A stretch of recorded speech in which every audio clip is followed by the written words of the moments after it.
नमस्कार दोस्तों। मित्रों, आज के समय में हर व्यक्ति परेशान है किसी न किसी रूप में। किसी को पैसे की समस्या है, किसी को रिश्तों की समस्या है, किसी को स्वास्थ्य की समस्या है, तो किसी को पद और प्रतिष्ठा की का झगड़ा है, किसी को व्यापार में लाभ नहीं हो रहा है, किसी के पार्टनरशिप में इशू आ रहा है, किसी की गर्लफ्रेंड छोड़ के भाग गई है, किसी के बेटे बात नहीं मान रहे हैं, किसी के पिता माता उसको संपत्ति में उसका हिस्सा नहीं दे रहे हैं।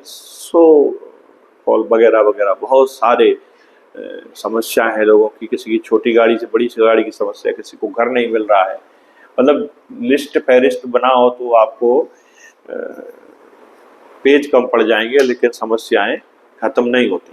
ज्योतिष में सबका उपाय है, बशर्ते कि उस उपाय को हम करें। मित्रों, यूट्यूब पर आपको लाखों यूट्यूबर मिलेंगे, ज्योतिषाचार्य मिलेंगे, तांत्रिक मिलेंगे, पंडित मिलेंगे, जो कि आपको उपाय के माध्यम से और रत्न पहनाकर, जड़ी बूटी तंत्र देकर और यंत्र देकर और अनुष्ठान करा के आपके सारे ग्रहों को शांत कर देंगे, आपकी समस्याओं का निदान करा देंगे। लेकिन पता बाद में जब आपसे पूछा जाएगा तो आप कहोगे नहीं, कुछ भी नहीं हुआ, इतना पैसा खर्च हो गया, तो ये सब मैंने कर लिया। तो मैं आपको बता रहा हूँ कि कैसे जैविक संबंधों को, रिश्तों को ठीक करके आप अपने ग्रहों को बैलेंस कर सकते हो। कर्मा अलाइनमेंट बोलते हैं इसको। ग्रह क्या चाहता है वो मैं आपको बताना चाह रहा हूँ।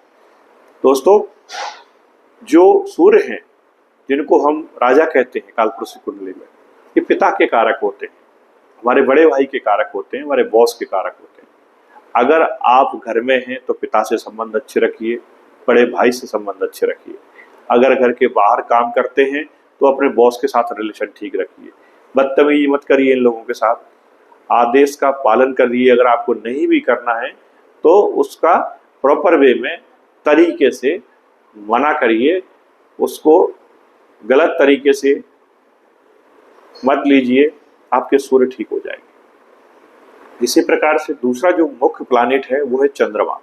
और चंद्रमा हमारे मन का कारक है, हमारी माता का कारक है। यदि माता से आपके रिलेशन ठीक है या माता तुल्य महिलाओं के साथ आपके रिलेशन ठीक है तो आप यकीन मानिए कि आपके चंद्रमा खराब नहीं होंगे, आपका पैसा बेफजूल खर्च नहीं होगा, आपका पैसा संचित होगा। जैसे माँ हमको पालती है, पोसती है और उसी की के वात्सल्य की छत्र छाया में हम लोग बड़े होते हैं, ऐसे ही यदि माँ से रिलेशन आप ठीक कर लेते हैं तो आप ये मान के चलिए कि वो संचित कर्मों का फल आपको निश्चित तौर से मिलेगा। तो यदि चंद्रमा को ठीक करना है तो माँ की सेवा करिए। दूसरा, गरीब और असहाय लोगों की सेवा करिए, क्योंकि चंद्रमा टेक केयर भी चाहता है। पशुओं की सेवा, जैसे गाय है, कुत्ते हैं, ये आपको सड़क पर घूमते हुए मिल जाएंगे, प्यासे हैं, भूखे हैं, उनको पानी पिलाइए, उनको कुछ भोजन पानी कीजिए, अपने घर के आगे पानी का पात्र भर के रख दीजिए, पक्षियों के लिए कुछ पानी रख दीजिए, दाने डाल दीजिए। ये तरीके हैं। तीसरा है बुध। बुध के लिए आपको क्या करना है कि आप वाणी को ठीक रखिए, बदतमीजी मत करिए किसी के साथ, उसी से बहुत राहत मिल जाएगी। चौथा है मंगल, छोटे भाई बहन का प्रतीक। आपका जो व्यवहार है आपके छोटे भाई बहन के साथ बहुत अच्छा होना चाहिए। किसी का हक मत मारिए, उससे अच्छे से बात करिए, उनको मार्गदर्शन दीजिए, आपके बुध, आपके मंगल ठीक हो जाएंगे। आपको नहीं जरूरत महंगे महंगे रत्न पहनने की, नहीं जाना पड़ेगा आपको मंगलनाथ पूजा करवाने के लिए। इसी प्रकार से अगर गुरु आपके खराब हैं तो आपके जो टीचर हैं, आपके जो गुरु हैं, उनकी आप सेवा करिए, उनको आप सम्मान दीजिए। वर्ष में एक बार अपने गुरुद्वारे जरूर जाइए, गुरुकुल जरूर जाइए, आपके गुरु ठीक हो जाएंगे।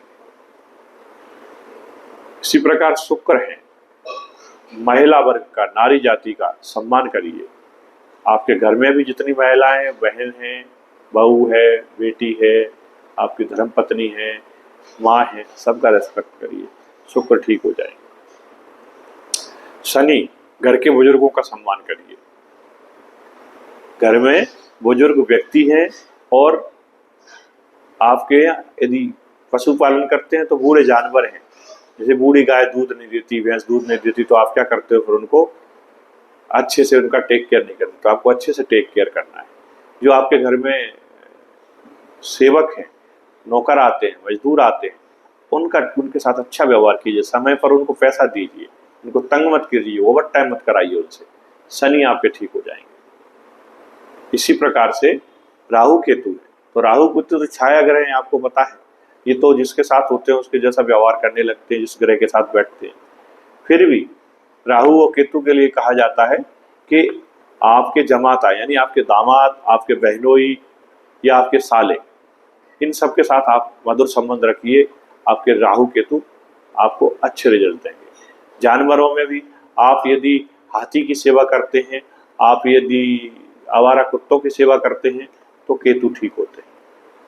तो कुल मिला के ये जैविक संबंधों को मैनेज करके उनमें संतुलन बिठा के भी आप अपने नवग्रह में संतुलन बिठा सकते हैं। मेरा ये वीडियो के द्वारा जो मैसेज था वो इतना सा है कि आप मंदिरों में जाकर तांत्रिकों को, ज्योतिषियों को, पंडितों को जो दुनिया भर का पैसा देते हो ना, अगर वही पैसा आप अपने जैविक रिश्तों में खर्च करो और जैसे उनके चरणों में जाके पढ़ते हो, मत्था टेकते हो और माफ़ी मांगते हो, तो ये सब आप अगर घर में चालू कर दो तो दोस्तों यकीन मानना आपका घर स्वर्ग बन जाएगा।